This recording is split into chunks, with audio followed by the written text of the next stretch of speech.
Hi friends, welcome to my channel. ఈరోజు మనము కొత్తిమీర టమాటా పచ్చడి ఎలా ప్రిపేర్ చేసుకోవాలో చూసేద్దాం. దానికోసం పెద్ద కట్ట కొత్తిమీర, టమోటా ఒక 3, అలాగే పచ్చిమిర్చి మీరు కారం తినగలిగినంత చూసుకొని తీసుకోండి. అలాగే స్టవ్ మీద పెనం పెట్టుకొని స్టవ్ వెలిగించుకొని 1.5 టేబుల్ స్పూన్ వరకు ఆయిల్ యాడ్ చేసుకోండి. ఆయిల్ హీట్ ఎక్కిన తర్వాత ఒక 2 టేబుల్ స్పూన్స్ అంతా మినప్పప్పు, అలాగే కొద్దిగా మెంతులు, అలాగే ఆవాలు ఒక టేబుల్ స్పూన్ అంతా యాడ్ చేసుకొని ఇవంతా ఫ్రై చేసుకోండి. టేస్ట్ బాగుంటుంది ఇవి పచ్చళ్ళలో యాడ్ చేసుకుంటే. ఇవి ఫ్రై అయిన తర్వాత ఇందులోకి మనం తీసుకున్న పచ్చిమిర్చి కూడా యాడ్ చేసి ఇవంతా బాగా ఫ్రై అయ్యేంత వరకు ఫ్రై చేసేసుకుందాము. నేను చెప్పే ప్రాసెస్లోనే ట్రై చేసి చూడండి, పచ్చడి అనేది చాలా కమ్మగా వస్తుంది. ఈ విధంగా బాగా ఫ్రై అయిన తర్వాత ఇందులోకి మీడియం సైజ్ టమోటాలు బాగా పండినవి ఒక 3 తీసుకొని ఈ విధంగా చిన్న చిన్న ముక్కలుగా కట్ చేసి ఈ టమోటా ముక్కలు కూడా యాడ్ చేసి ఇది కూడా మెత్తగా మగ్గేంత వరకు మగ్గనిచ్చుకుందాము. మధ్య మధ్యలో కలుపుకుంటూ టమోటా ముక్కలంతా మెత్తబడేంత వరకు మగ్గనిచ్చుకోవాలి. ఇందులోకి మనము కొద్దిగా పసుపు, అలాగే రాళ్ళుప్పు లేదా సాల్ట్ని రుచికి సరిపడా చూసుకొని యాడ్ చేసుకోండి. యాడ్ చేసి ఇది కూడా బాగా కలిసేలాగా ఒకసారి కలిపేసుకోవాలి. కలిపేసుకొని ఈ ముక్కలంతా మగ్గేంత వరకు మగ్గనిచ్చుకుందాము. మధ్య మధ్యలో కలుపుకుంటూ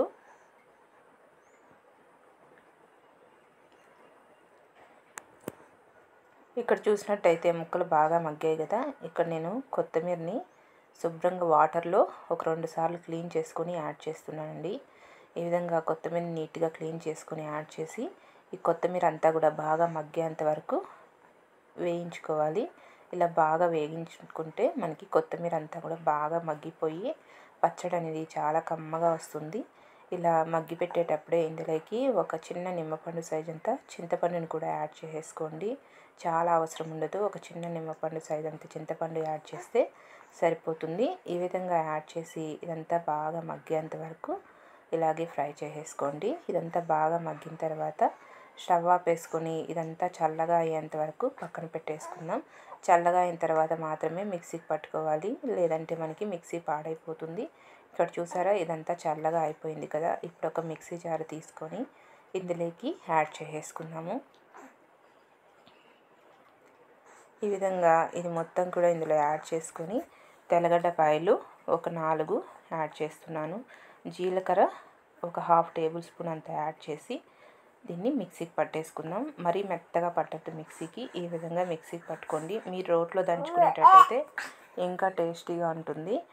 ఇప్పుడు ఇదంతా కూడా గిన్నెలోకి యాడ్ చేసి దీనికి పోపు పెట్టుకుందాం. స్టవ్ మీద పెనం పెట్టుకొని 1 టేబుల్ స్పూన్ ఆయిల్ యాడ్ చేసుకొని ఇందులోకి ఆవాలు, జీలకర్ర 1/2 టేబుల్ స్పూన్ యాడ్ చేసుకొని ఇది చిటపట్లాడిన తర్వాత కరివేపాకు, ఎండుమిరపకాయలు ఒక 2 యాడ్ చేసి ఇదంతా ఫ్రై అయిన తర్వాత ఇందులో ఇంగువని కొద్దిగా యాడ్ చేసి ఇదంతా ఫ్రై చేసుకొని ఈ పోపు మొత్తం కూడా మనం ఇందాక ప్రిపేర్ చేసుకున్న పచ్చళ్ళలోకి యాడ్ చేసి మిక్స్ చేసేసుకుందాం. ఈ విధంగా ఈ పచ్చళ్ళలో యాడ్ చేసి ఇదంతా చక్కగా మిక్స్ చేసుకుంటే ఎంతో టేస్టీ కొత్తిమీర టమోటా పచ్చడి రెడీ అయిపోతుంది.